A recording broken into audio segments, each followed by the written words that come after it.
Hello, welcome to my channel. Today we're doing a colored pencil drawing of an F-16, an American fighter.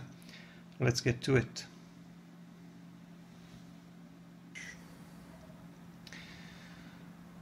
I'm going to be working on this yellowish paper. It's a Kohinoor sand color paper.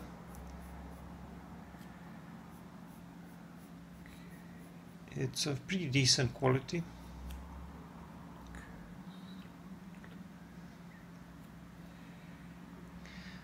And I found that it works pretty well with both colored pencils and pastels.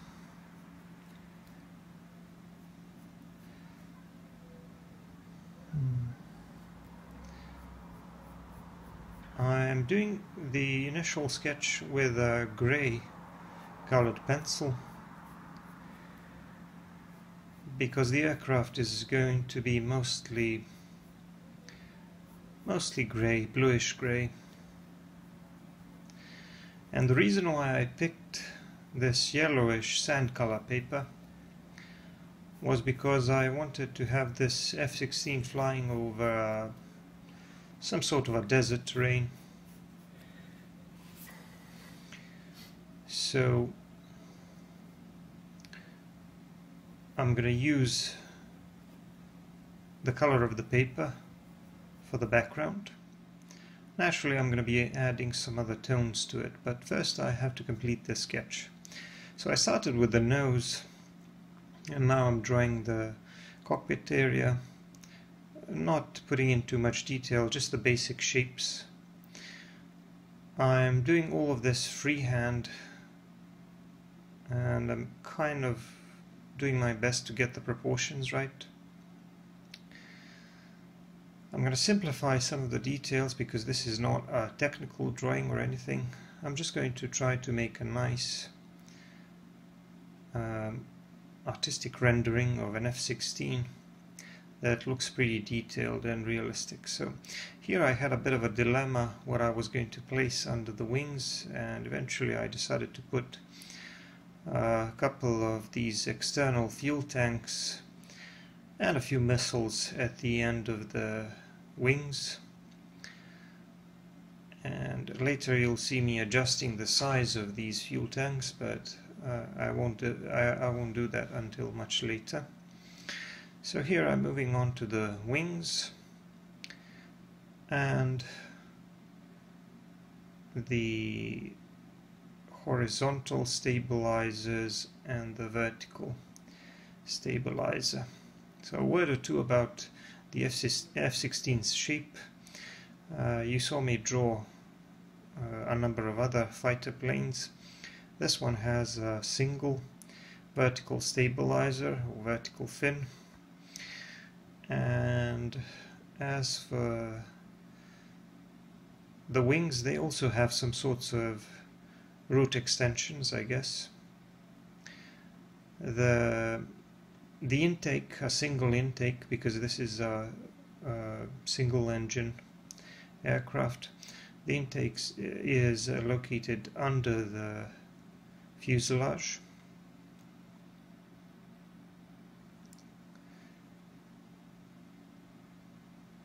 The F-16 is a fighter bomber aircraft, and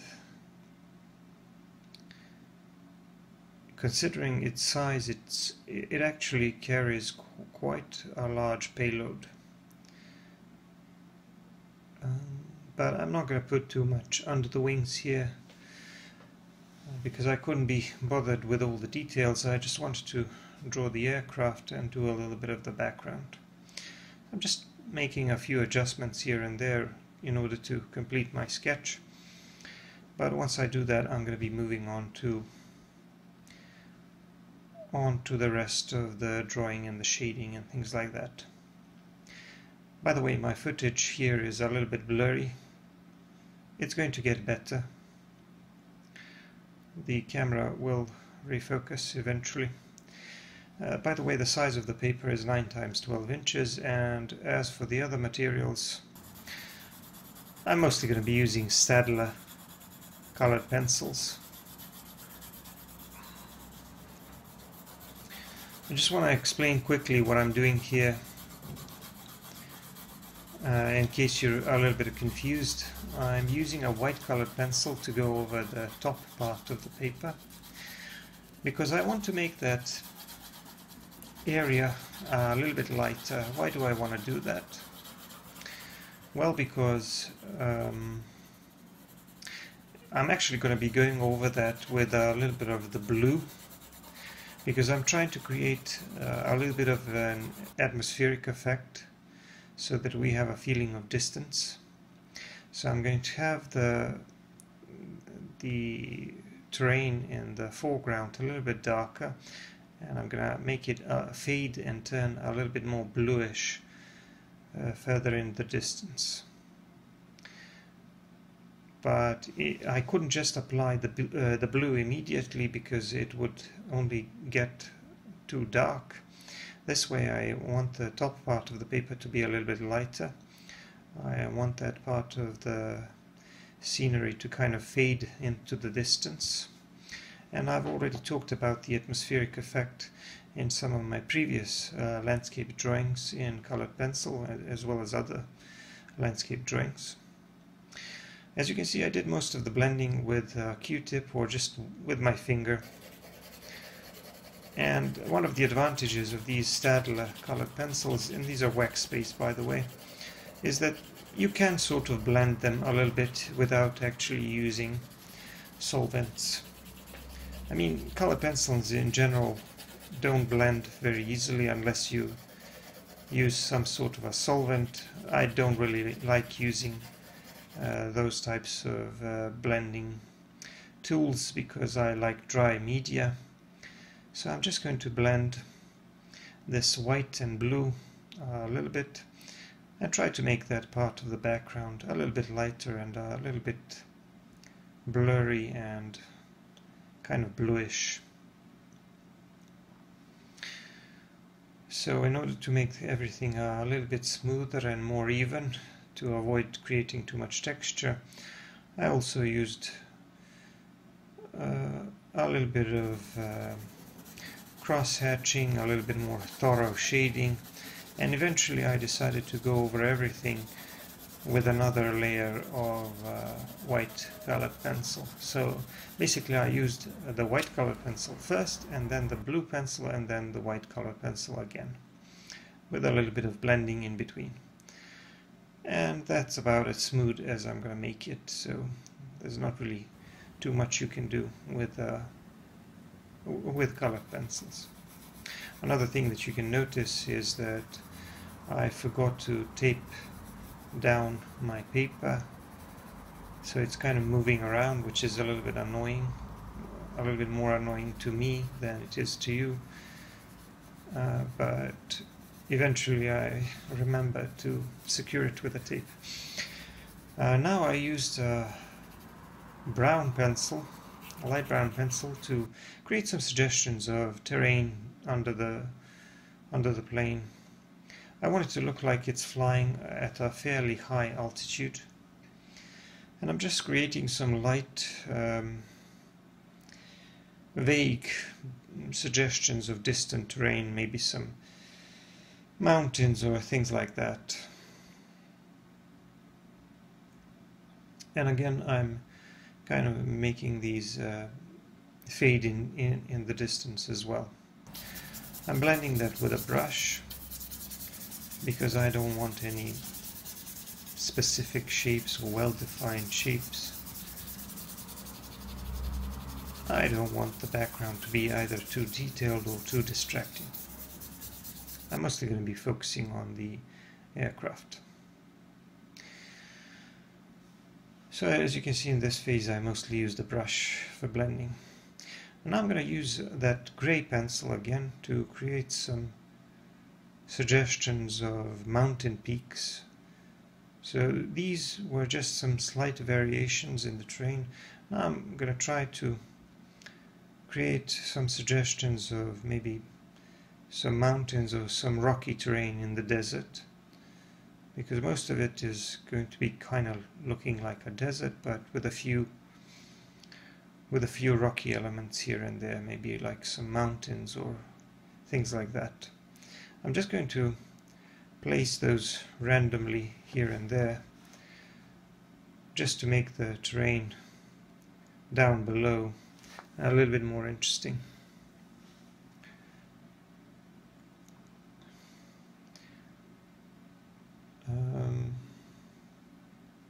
I don't think I sped the drawing up too much. This is a time lapse, but I decided to show you some parts of the drawing process in real time and others in time lapse. I didn't speed it up too much. The whole drawing process took about an hour and a half, so it wasn't that long. It's not a very large drawing, and it's not very complex either, because I just made some suggestions of the terrain down below using a few colored pencils, but that's about it. I'm going to make some suggestions of roads here, maybe create an intersection here as well, like there's another larger, longer road here.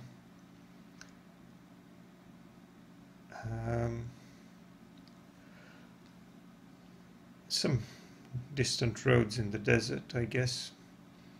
I'm going to try to make it look like a part of it is fading into the distance and the part that is closer to us is just a little bit wider. And that's about all that I wanted to do with the background. I think it's going to make a nice background for this airplane, and it's going to create that feeling of depth, like the airplane is really high above the ground. Anyway, I'm moving on to the aircraft itself. Here I actually switched to a Faber-Castell, a black colored pencil, because my Stadler black colored pencil broke while sharpening. That doesn't happen too often, but it did now, so I had to switch to whatever I had left of the Faber-Castell black colored pencil.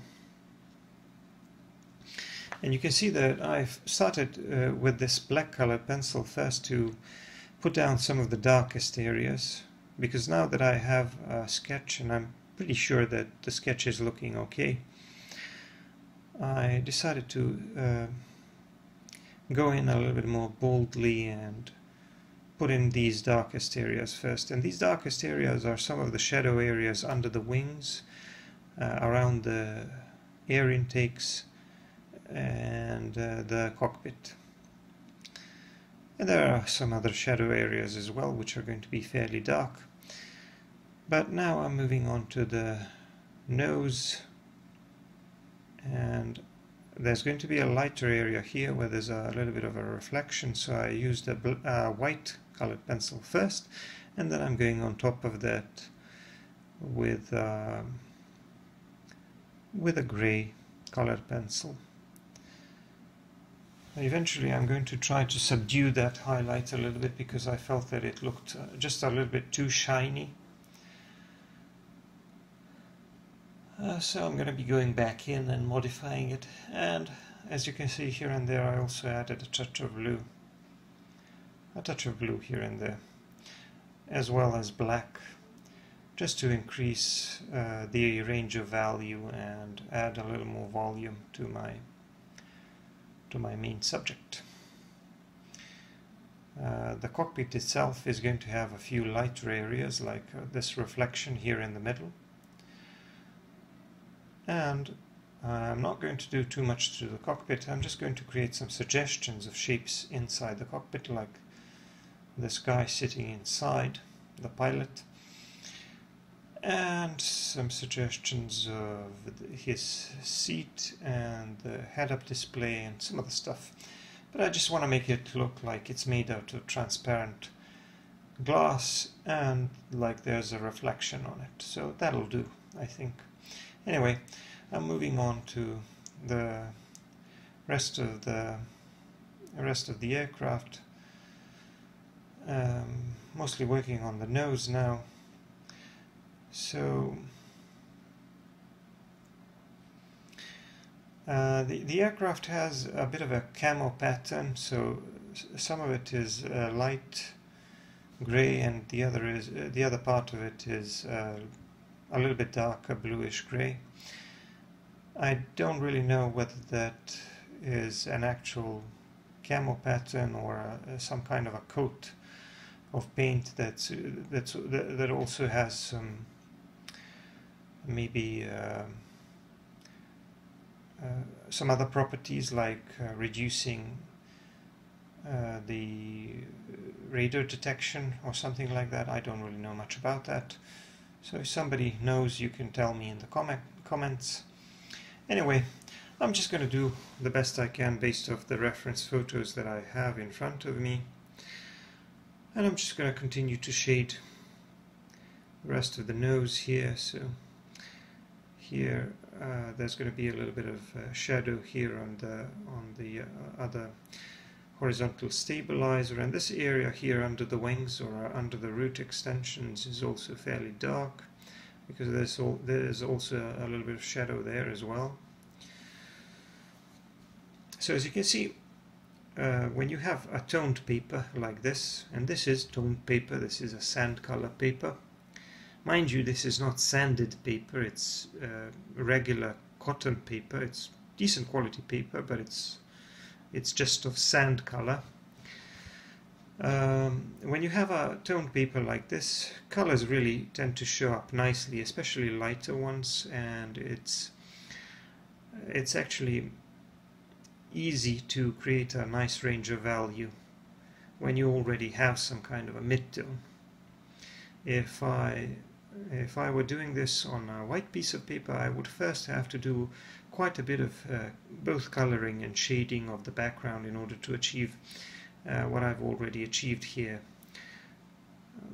in a fairly short amount of time.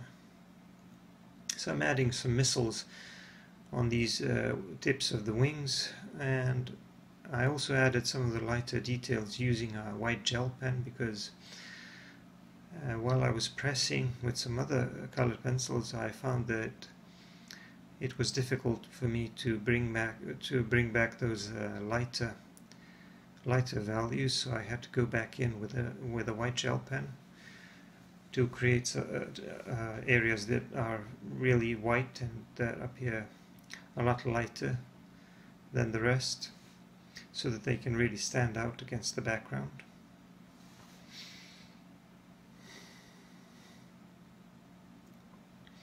So the F-16 is one of the most widely produced American aircraft of all time, if I'm not mistaken, and it was also used in many operations.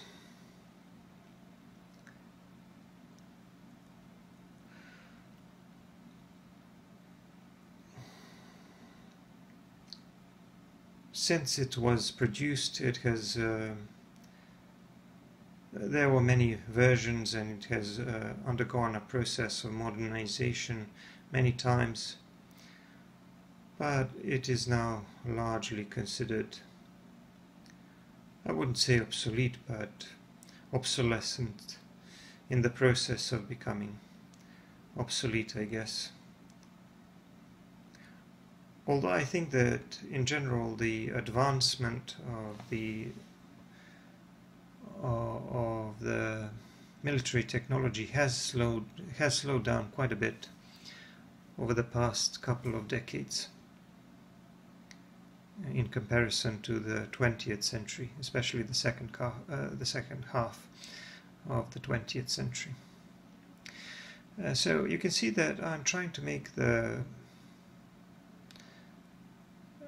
areas that I am covering with a grey pencil, I'm trying to make them as smooth as possible. There's always going to be a little bit of texture with colored pencils because they don't blend as well as let's say pastel pencils. But one of the ways to subdue that texture is to use lighter colors on top of the darker ones, and one of those lighter colors you can always use is a white colored pencil. So you'll often see me using a white colored pencil, not just for the lighter areas but also for blending. It tends to make things a little bit lighter, but it mostly just muddies up the colors and blends everything nicely. So that's one of the ways you can also use that white colored pencil. There's also some sort of a color blender for colored pencils. You can also get that. And I think I have, I don't really know what the brand was. Maybe it was Derwent. But I do know that I have a kind of a color pencil blender, and it's basically just a waxy pencil that's colorless. It's a kind of a colorless blender that pretty much has a similar effect as a white colored pencil in my experience. So I'm adding just some more touches of lighter value with that white gel pen to put down some insignia or some suggestions of insignia and markings on the aircraft, but nothing too detailed.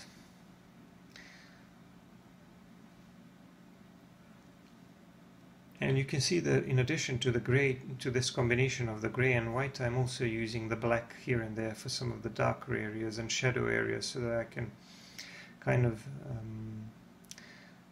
create a little more depth and range of value and explain the shape of the aircraft to the viewer a little bit better.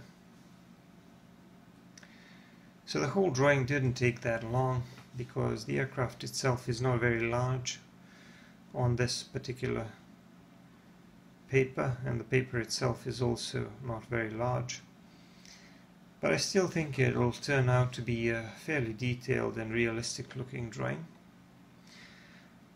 And the interesting thing is that I really wanted to do this in colored pencil, by the way.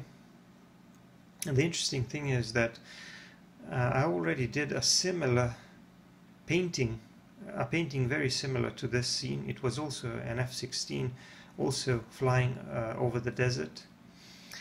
And I did that many years ago, many years ago, when I was going through a painting phase.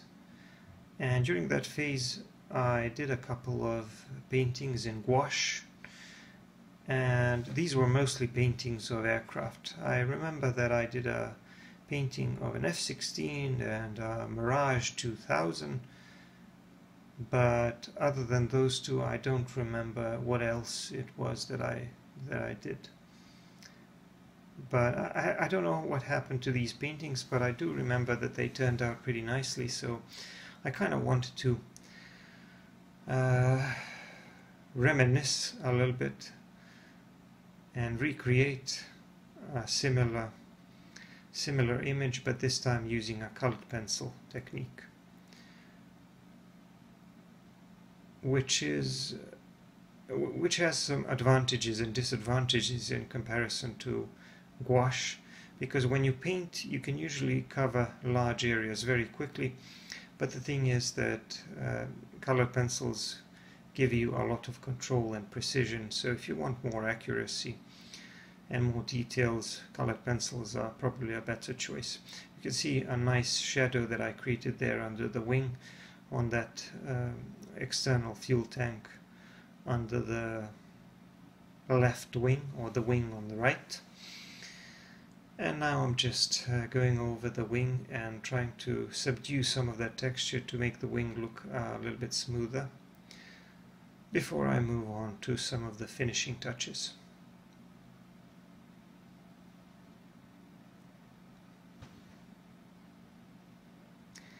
So I'm using whichever blending tools I can to make things smoother, but like I said, I'm mostly going to be using a white colored pencil to go over the gray one and to make everything as smooth as possible.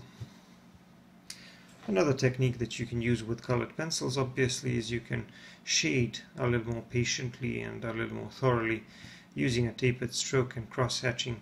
You can actually create some very smooth shading without actually having to blend too much. And this is very important to remember when working with colored pencils, because you know that your blending capacities are going to be limited, unless of course you're using some sort of blenders or solvents for blending, which I don't like to use, as I've already mentioned. I'm going to draw one more missile here on the other wing.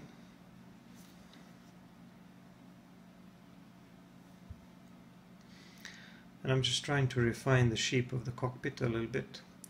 I find that the F-16 has a kind of a cockpit that kind of well, that glass covering the cockpit is very rounded and raised quite a bit above the rest of the fuselage. So here I'm putting in some details on this missile and these small fins.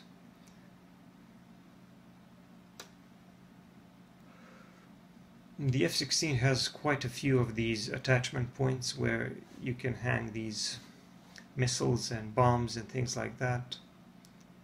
But I just decided to put these two on the end of the wings, and I'm just putting down some finishing touches on them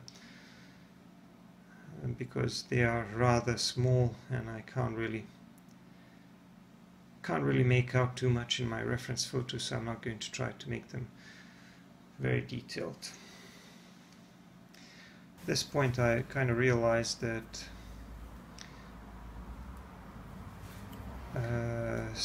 some other parts needed fixing, like for example this external fuel tank and some of the insignia.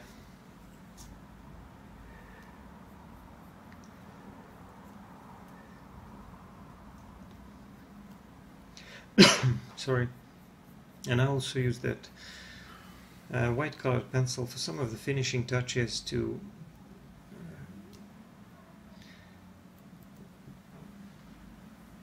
create some highlights on the aircraft.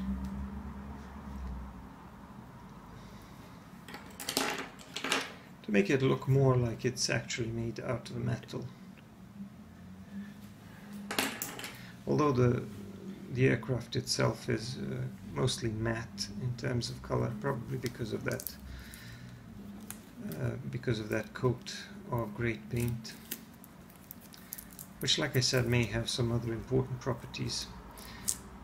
I just removed the tape that I used to secure the drawing, and now I'm going to just fix those corners a little bit.